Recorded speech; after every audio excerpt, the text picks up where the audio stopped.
Setiap bulan dia datang ke kedai saya. Oh, dia memang minta lah. Ambil gaji lah. Setiap bulan 200.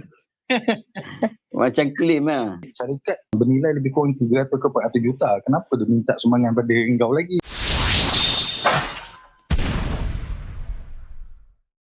Assalamualaikum. Waalaikumsalam warahmatullahi wabarakatuh. Saya cuma kat sini nak kongsikan sikit pengalaman lah. Silakan. Okey.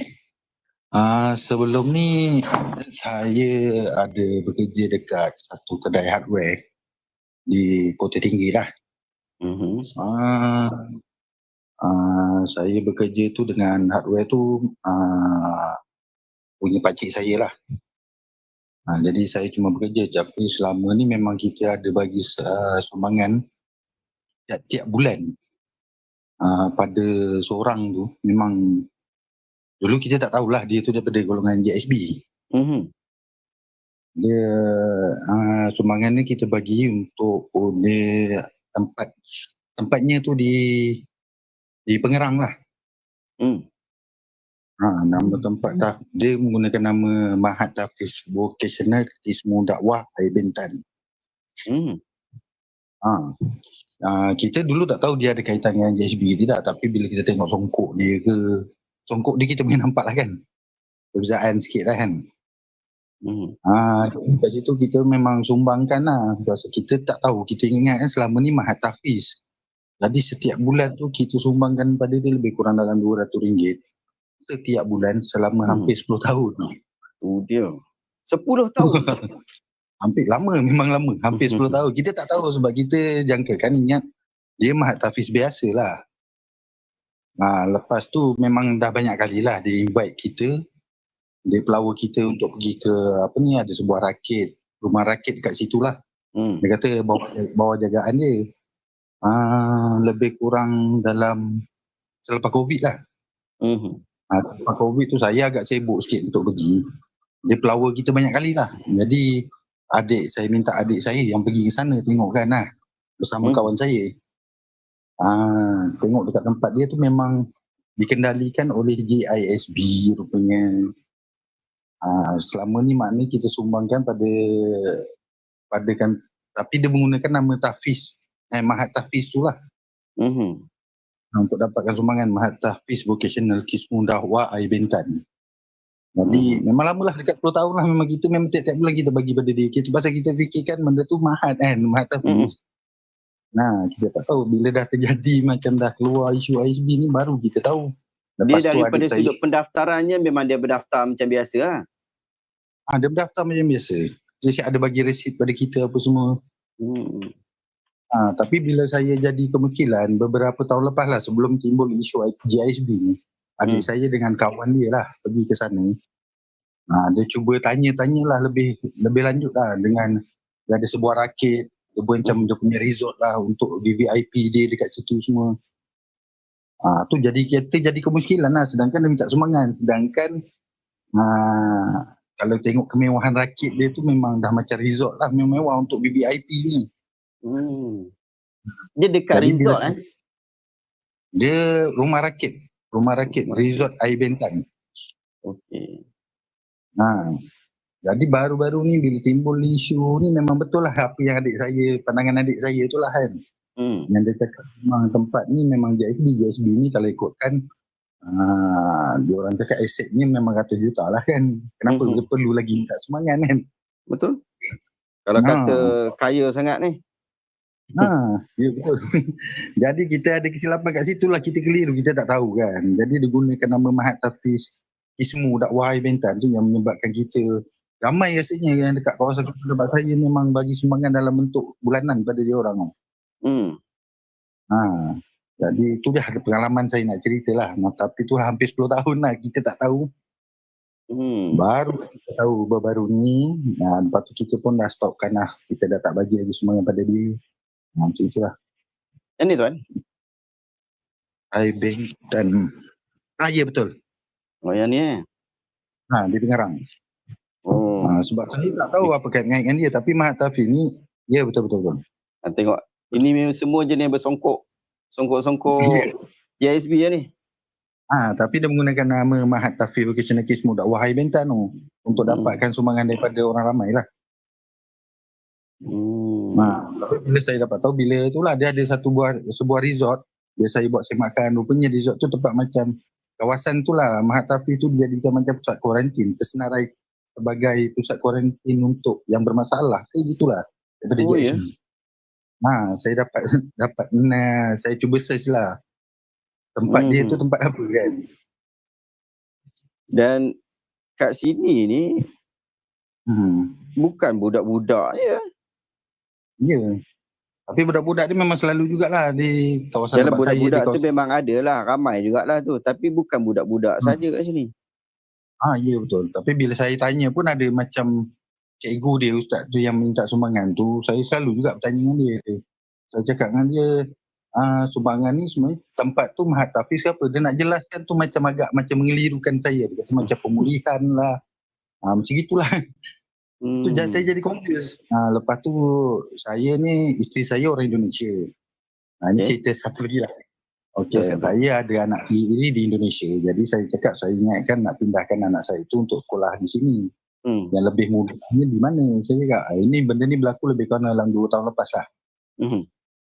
Lepas tu dia cakap, senang masuk lah. Dia invite, ajak masuk join dia lah. Nasib baik lah, Alhamdulillah lah. Saya terfikir balik. Rupanya saya cuba berusaha dengan Pejabat Pendidikan Malaysia, tak susah pun nak pindahkan pelajar Indonesia ke Malaysia. Nasib baik saya tak hantar anak saya ke sana lah.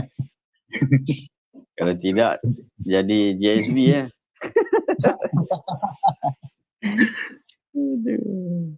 Itulah pengalaman saya lah lebih kurang. Tapi itulah yang saya agak kecewa tu lah, sumbangan tu kita tak tahu kan. Hampir 10 tahun lah, memang banyak lah. Maksudnya tempat tu dah ada sejak 10 tahun lepas lah? Lebih pada tu? Ya, betul. Sebab maklumat daripada saya tiba tanya daripada orang yang kampung berdekatan tu, dia kata dah lama tempat tu. Tapi dia siap lengkap lah dengan ada resort JSB-nya di situ semua untuk VIP dia semua. Bila ni lah beberapa tahun ni lah adik saya pergi ke sana tu. Dia dah invite saya dah banyak kali, cuma saya tak ada masa untuk ke sana. Dia kata kita ada rumah rakit, boleh mancing, ada apa semua. Lepas tu ada chalet apa semua. Saya tak tahu, 12 adik saya yang pergi ke sana. Adik saya bersama dengan kawan dia. Kawan dia tu memang ada sikit maklumat lah tentang JSB, Al-Arkam dulu. Dia ada nulis sikit lah pasal Al-Arkam. Bila dia pergi sana dia kata, ini Al-Arkam punya dulu ni rasanya dia kata. Lepas tu bila dia tanya, JSB Holding yang punya ni. Baru dapat detect. Itu 2 tahun lepas lah saya dapat detect. Itu baru kita tahu. Dia kata, kenapa JSB ni, kawan saya tu lah yang ada knowledge tentang JSB Al-Arkam. Dia kata, dia ni syarikat bernilai lebih kurang 300 ke 400 juta. Kenapa dia minta sumbangan pada engkau lagi? Macam itu dia cakap saya. Saya cakap saya tak tahu selama ni. Dia minta sumbangan tu atau dia menerima sumbangan? Dia minta sumbangan atau dia menerima sumbangan? Setiap bulan dia datang ke kedai saya. Oh, dia memang minta. Kita ambil gaji lah. Setiap bulan 200. Macam claim lah. Ya betul. Tapi cerita yang tuan sebut ni bukan cerita tuan seorang tau. Sebelum ni ada beberapa orang cerita benda yang sama. Diorang dah macam ada list yang diorang pergi tiap-tiap bulan. Ya betul, memang dia orang list narai kan. Memang saya ada tanya lah beberapa kawan saya yang berniaga di kawasan tempat saya pun, memang dia kat memang tiap-tiap bulan dia datang macam kutip gaji tu. Dia menggunakan tu lah tiket atas nama Mahat tu lah. Mahat Tafiz tu. Tapi itulah kita bimbang dia punya modus operandi dia sama macam pusat amal tadi.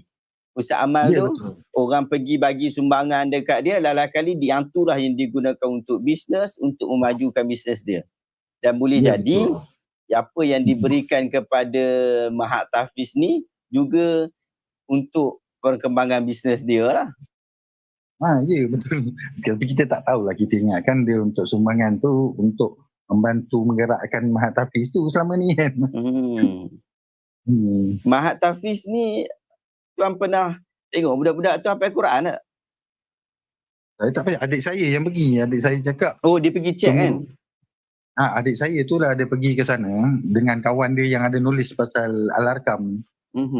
Dia pergi ke sana, dia cuba nak buat macam penyiasatan lah benda tu kan. Dia nak tengok tempat ni betul ke, tapi tempat ni betul ke. Betul ya, bila dia tengok siap dia masuk, dah ajak pergi naik ke rakit resort GHB tu.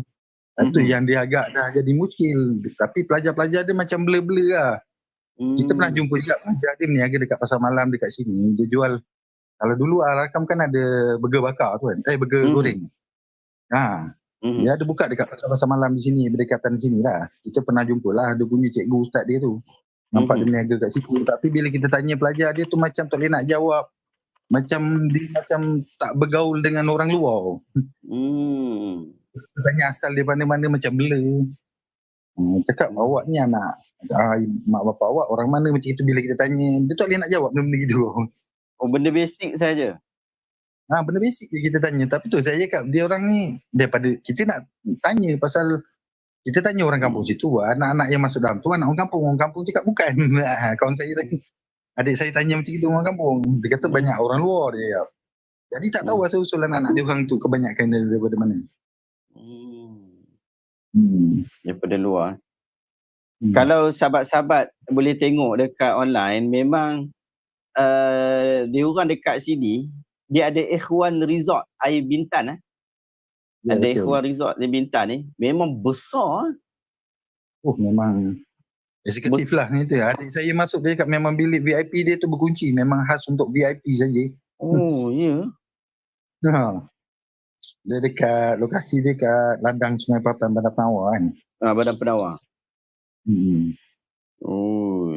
Sekarang saya tak tahulah lepas isu ni polis dah buat pergi ke sana ke belum, saya tak pastilah kan.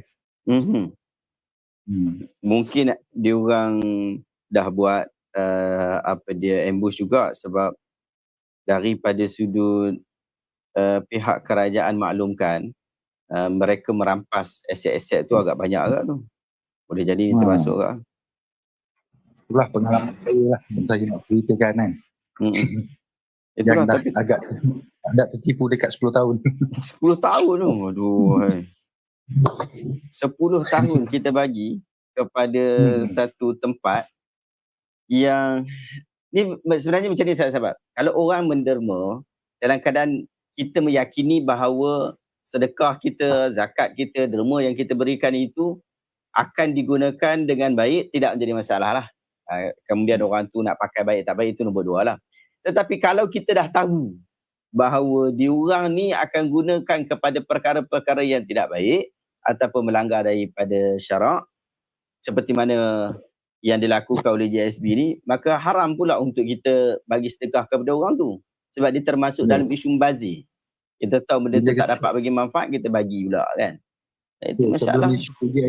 Itu sebelum isu ISB ni 2 tahun yang lepas tu lah, bila adik saya buat macam nyiasatan dengan kawan dia tu. Yang ni tuan dapat detect ni ataupun tuan sedar tu 2 tahun lepas lah.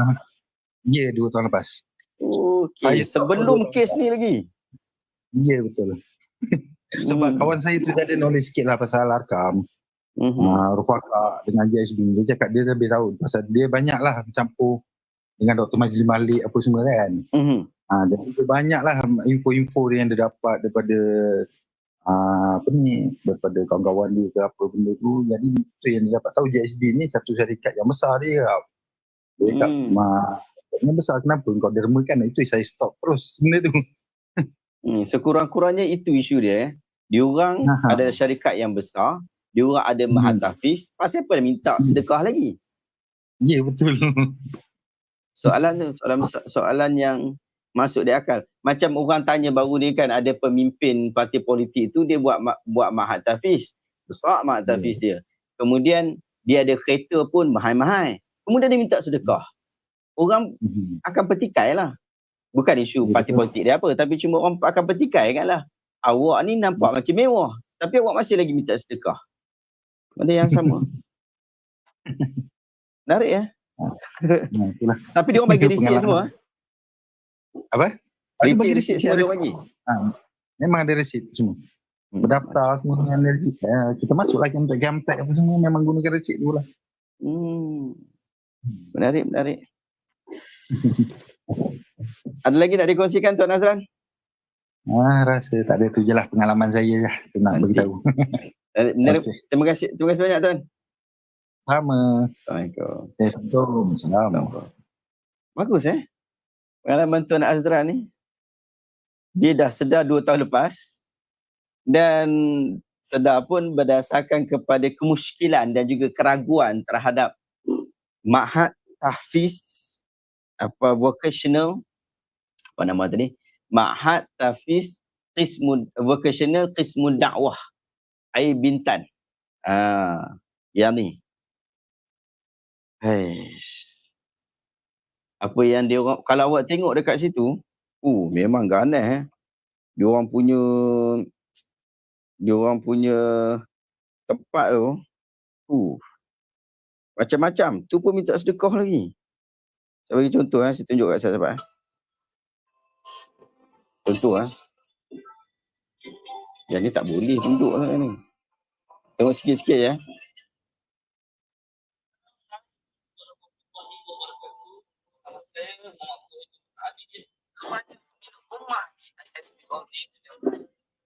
Tu nampak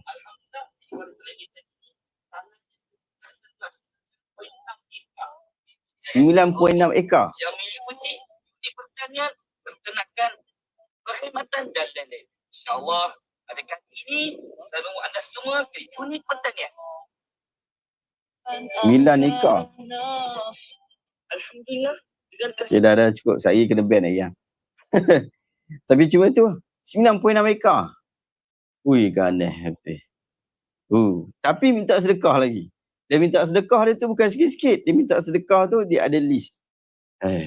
Dalam bahasa Arab Al-Quran ada 14 dhamir. Alamak Ustaz, dhamir itu benda apa? Dalam sistem Al-Furqan, saya jelaskan dhamir itu ialah ganti nama diri.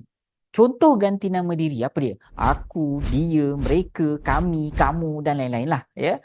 Dalam bahasa Melayu ni tuan-tuan, dia ada lebih lagi 14 dhamir dari selatan Malaysia sampailah utara tuan-tuan.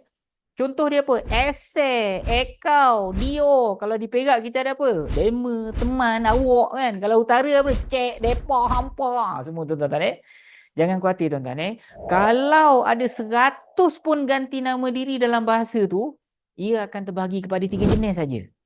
Jenis pertama, orang yang sedang bercakap. Contoh dia apa? Aku, saya, Patik, Eden. Boleh. Kalau ganti nama diri kedua ialah orang yang ada kat depan kita. Awak, koma, kamu. Kan? Kalau ganti nama diri ketiga pula, orang yang kita ngumpat dia. Dia, mereka, beliau kan. Tu orang ganti nama diri ketiga. Dalam Al-Quran ni tuan-tuan, ada ganti nama yang tersembunyi, tidak ditulis. Dan ada ganti nama yang ditulis dalam ayat tu. Saya jelaskan dengan teknik yang paling mudah untuk tuan-tuan faham. Jom kita belajar bahasa Arab Al-Quran guna video sistem Al-Furqan tuan-tuan Sonang bona.